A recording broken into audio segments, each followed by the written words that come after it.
Subscribe to our YouTube channel and press the bell icon for the latest updates. How to add your business email address in Truecaller app. Go to your phone menu, find the Truecaller app and click on it. Click on the left menu. Click on the pencil icon next to your business name. Now scroll down to contact details section. Click on the plus icon next to your business email ID.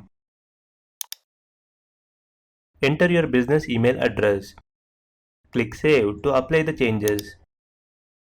That's it. Changes has been saved.